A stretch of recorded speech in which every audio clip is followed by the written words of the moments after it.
This short 4-week seminar is aimed at advanced doctoral students who wish to start developing their teaching portfolios in order to begin preparing for job applications, teaching reviews or teaching demonstrations, or any other professional situations in which having a teaching portfolio will be extremely valuable or even required.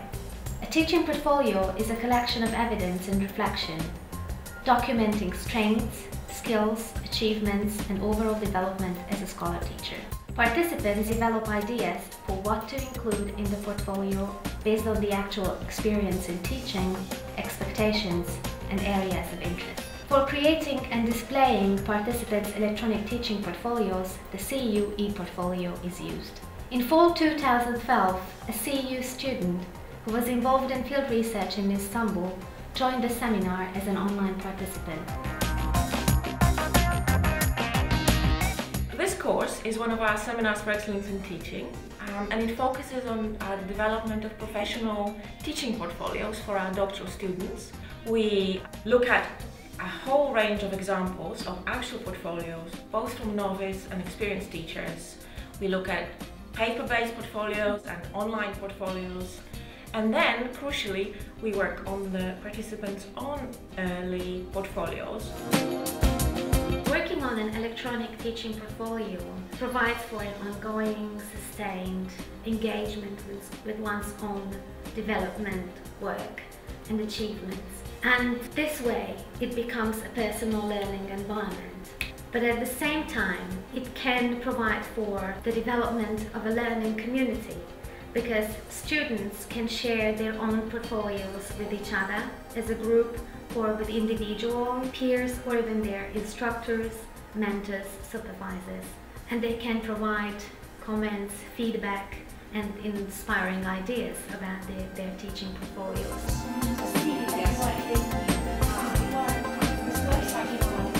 So this year we had a particular need where there was an advanced doctoral student who had already worked with me earlier on a paper-based portfolio who wanted to take the course. We wanted her to be able to take the course. So it was for me at first a kind of necessity, being the mother of invention type of situation, where we simply wanted to make this happen, and that was the rationale for having a combination of online and real non-virtual students in the class. I've been outside of CEU on fellowships for 2 years now, and before that 1 year I was doing my TA in social, so 3 years I have not been on campus all the time.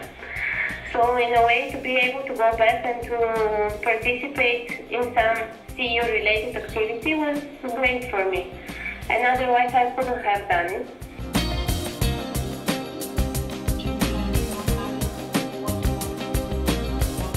Decided to have this student participate online, I was actually quite worried at first, because I have not used this form of technology, and more importantly I was really worried about the classroom dynamics, because it's a small class, and as all our seminars are heavily dependent on in-class discussion, we need to discuss a lot of things in small groups or even pairs. And so I was worried how that might work when the students, for example, need to sit over a document and critique a specific document together.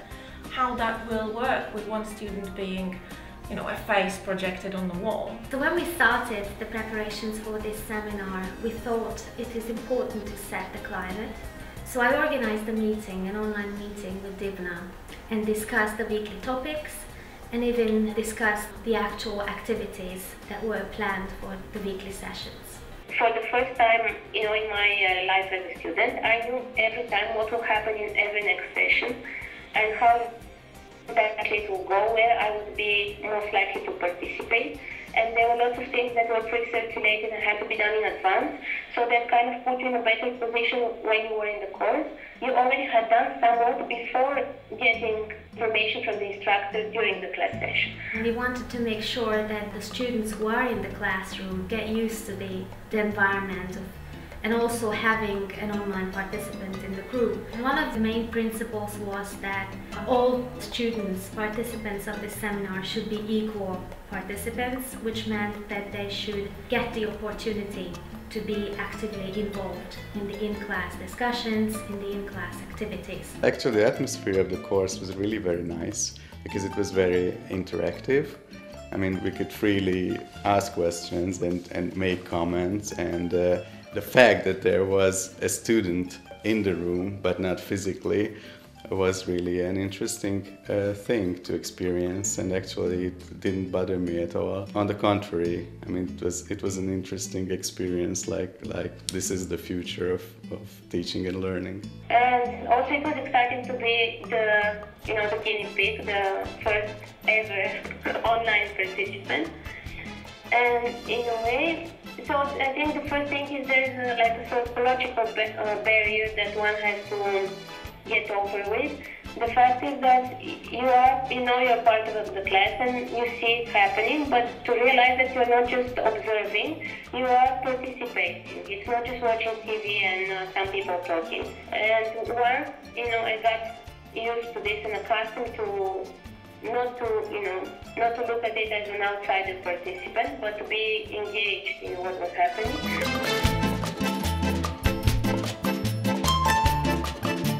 So we created an online course practically in the university's course management system, and we uploaded all the teaching materials and the weekly topic descriptions, and also the online activities could be found there. So the on-campus students and also Divna, the online participant, could access all these materials 24/7. Also the in-class activities, the on-campus activities were supported by technology. We asked one of the students here in the classroom to work together with Divna, online practically. So they were in a private interaction and discussed their task actually, which was to create a concept map for their teaching portfolio. Yeah, I was working with Julia.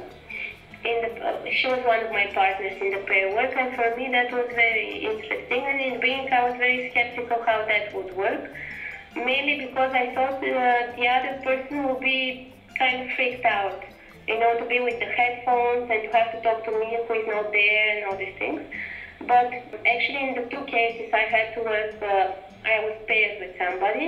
It was not at all, strange or unproductive. On the contrary, it was very good because there's an extra effort to concentrate because you're scared about technology and all these things.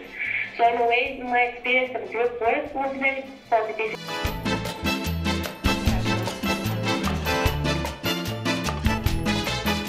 When I saw teaching portfolio, to be honest, I didn't know what this course is going to be about. I thought that this will be something like a reflection on what I have done, which is in connection with teaching, so I can reflect on my previous experiences.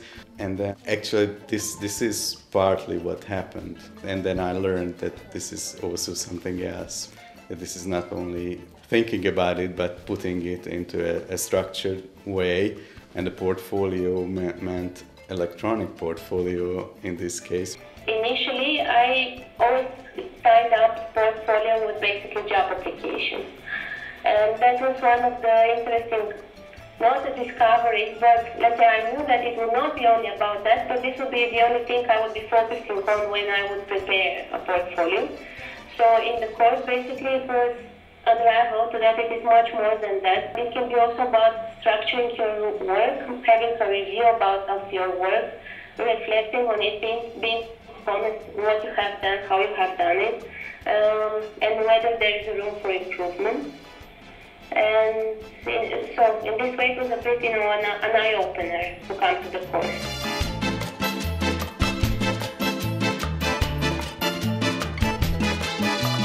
We started this longitudinal study, with an assumption that using and working with electronic teaching portfolios would be a valuable learning experience for the CEU doctoral students, because the situation provides for an authentic learning experience and also self-assessment. When I realized that the portfolio can be not only teaching portfolio, it could be like my research portfolio, for example. So as a matter of fact, this was an aha moment for me, and I became very excited about it, that this is the way I'm gonna organize or structure my previous experiences, but it is also something that I can use in the future, like building those portfolios and constantly updating them. I was very happy to be able to participate in the course from here, and to participate also in the video case study through the magical abilities of modern technology. Okay, so See you thanks a lot. later. Thank you. I hope to see you in Budapest someday.